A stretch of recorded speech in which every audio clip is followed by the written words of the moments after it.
Okay, so this presentation will be covering just the basics of designing and slicing for 3D printing. Basically, it's just going to cover what you can do with making 3D printed parts to optimize them for strength and for speed. So you may be wondering who I am. Hi, I'm Arush. This is my fourth year in FTC and my sixth year in FIRST. I'm currently lead mechanical on 2 and 235 Shark, a local community team that I found with a few friends. And I've been on over 5 different robotics teams, and I'm also a sophomore at Jasper High School.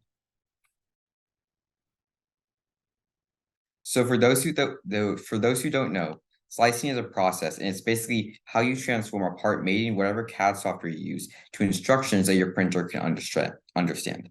So it's often a 3-step process. So the first step is simply designing the actual 3D model. So can be done whatever CAD model you're using, whether that's Onshape, SolidWorks, Fusion, Inventor, whatever. And then the next step is actually slicing the file.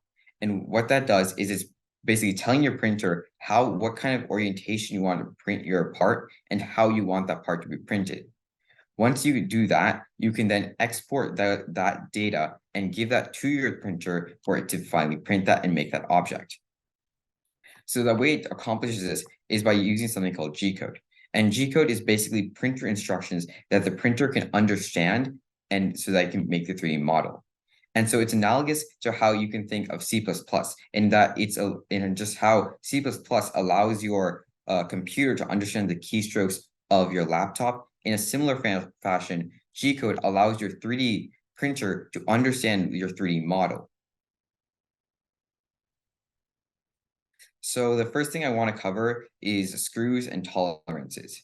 So when creating an FTC robot, of course, the backbone of all parts is just screws, and it's how you interface different parts. So the first thing you're going to want to do is there's different ways that you can interface screws with a 3D printed part. So the first way from the left is just simply threading the part. So what's that doing is basically you're undersizing the whole of the 3D printed part, then manually threading your screw into that part.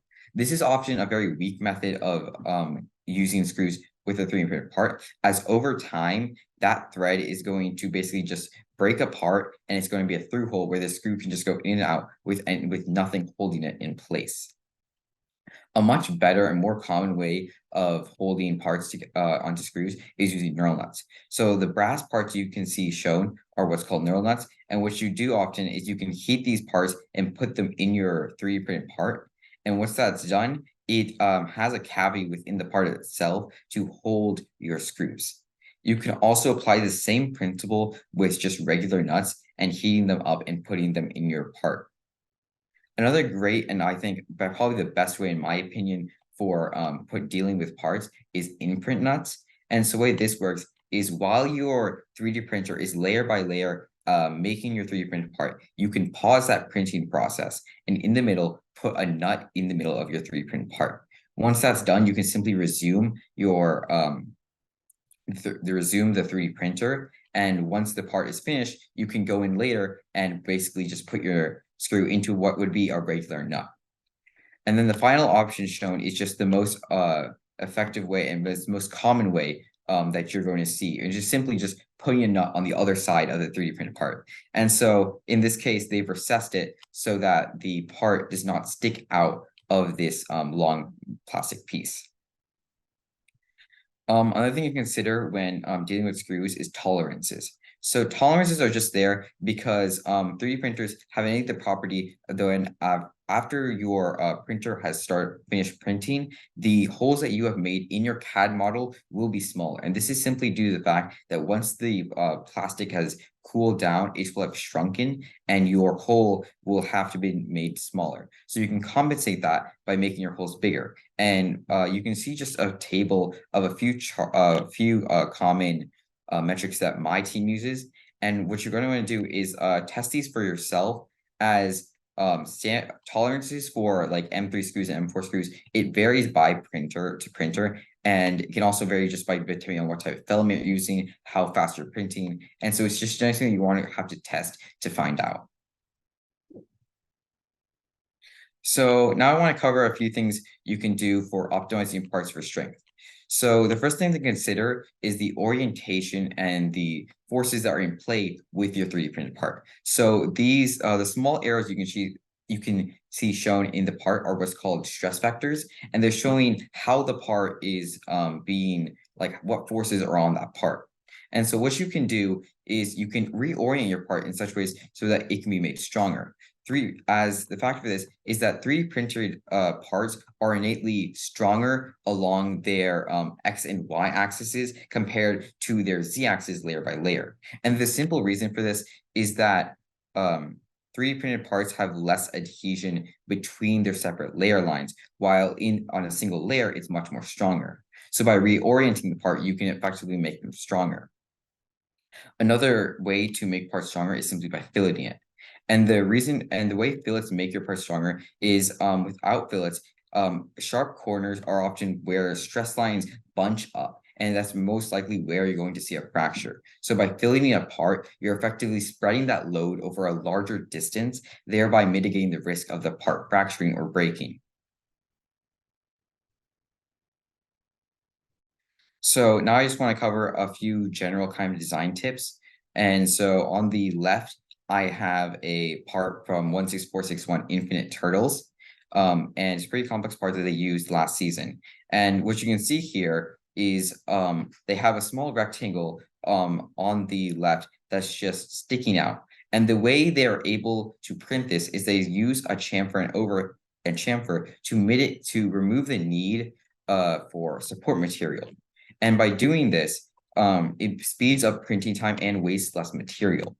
So one thing you want to consider when making your model is if you can apply a chamfer, and to also make sure that all chamfers are between 0 and 45 degrees, as 3D printed parts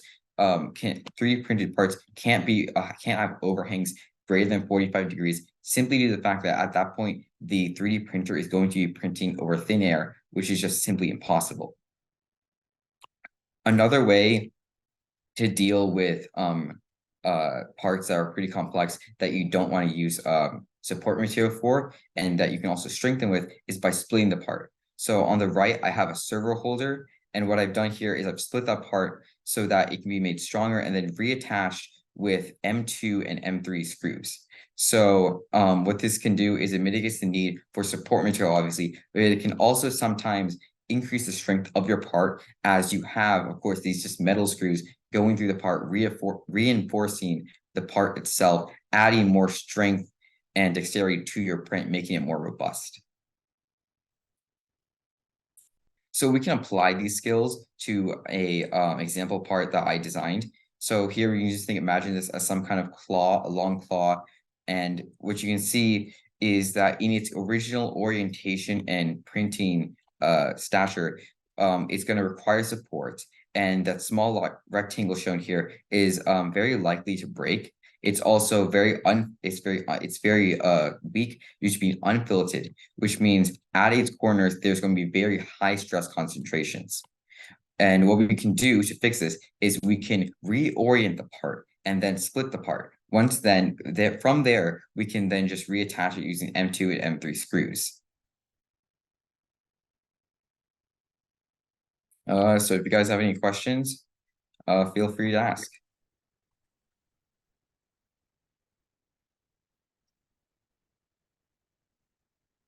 Okay. Someone in the chat asked, do you have any tips for stringing/oozing? Can you repeat that? Do you have any tips for stringing/oozing? Stringing and losing?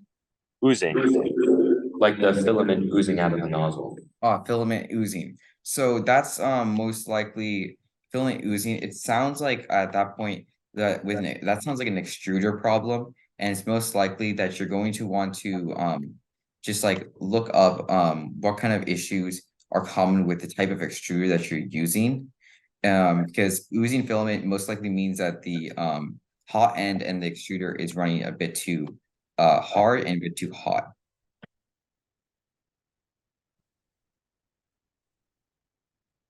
Okay, thank you. Do we have any other questions in the chat? Any questions in person? Oh, see someone raising their hand. Okay, the question was, how do you balance infill on smaller parts versus larger parts to balance strength? When dealing with strength, the most important thing is not infills, but the number of walls or perimeters that are on your part. Often you are not going to need high amounts of infill on your part, and the amount of it most likely, if you're trying to add strength to your part, you want to increase the number of wall counts. So usually, by default, most slicers are going to give you 2 to 3 walls. If you need a much stronger part, I would suggest increasing your wall count something to 4 or 6 around that time, and also increasing your infill to maybe around 40 to 50%. But beyond that, it's just a game of reducing returns. Okay, thank you. Any more questions? Okay, I guess we'll move on to the next presentation. Thank you, Charles.